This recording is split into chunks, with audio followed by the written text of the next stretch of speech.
In 2019, a shared office company was worth more than Ford, Delta Airlines, and Hilton combined.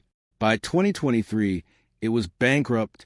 This is a story of how one man burned $47 billion in 4 years, and why investors never saw it coming. The WeWork collapse stands as one of the most spectacular corporate implosions in modern business history, a tale of how $47 billion in value evaporated into bankruptcy in just 4 short years. And it all began with one man, Adam Neumann, a charismatic Israeli entrepreneur who looked more like a rock star than a CEO. Neumann didn't just sell shared office space. He sold a revolution, insisting that WeWork wasn't a real estate company, but rather a community, a physical social network, a platform for consciousness, and people bought it, especially venture capitalists.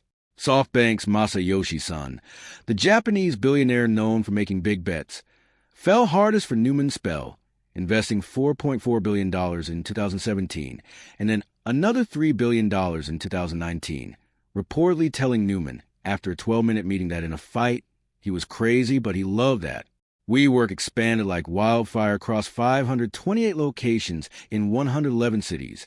Revenue hit $1.8 billion in 2018, and the valuation reached a staggering $47 billion in January 2019, during which time Neumann was flying private jets, buying $60 million mansions, and even trademarking the word "we," which he then sold back to his own company for $5.9 million.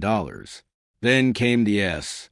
One filing in August 2019, and the House of Cards collapsed, as the document revealed catastrophic truths, including a $1.9 billion loss in 2018 alone, Neumann's voting control through special shares, his personal leasing of buildings to WeWork creating a massive conflict of interest, the mocked community-adjusted EBITDA metric that was pure fantasy accounting, and a company carrying $47 billion in future lease obligations with absolutely no path to profitability.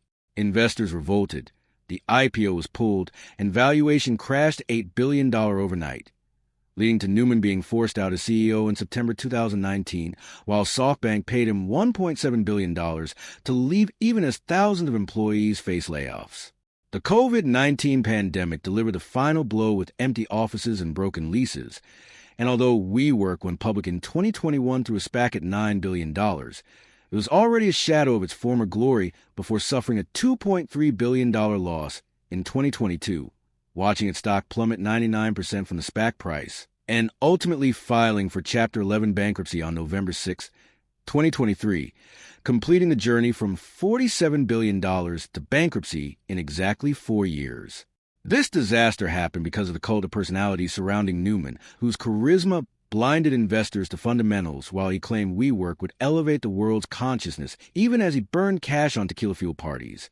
Because of growth at all costs, where every location lost money, but scale was always the excuse.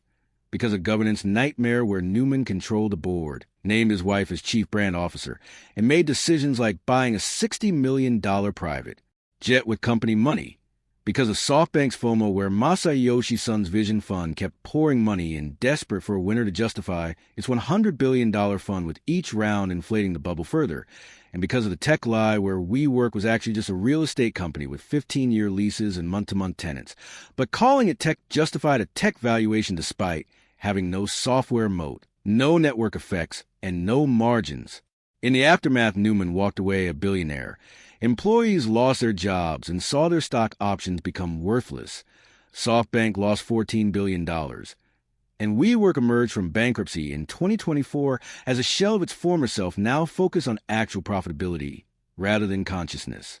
WeWork remains the ultimate cautionary tale of hype over fundamentals, charisma over competence, and valuation over value, proving that in an era of easy money and FOMO investing, if you tell a big enough story, people will fund your dreams until reality finally demands payment, because the $47 billion didn't disappear.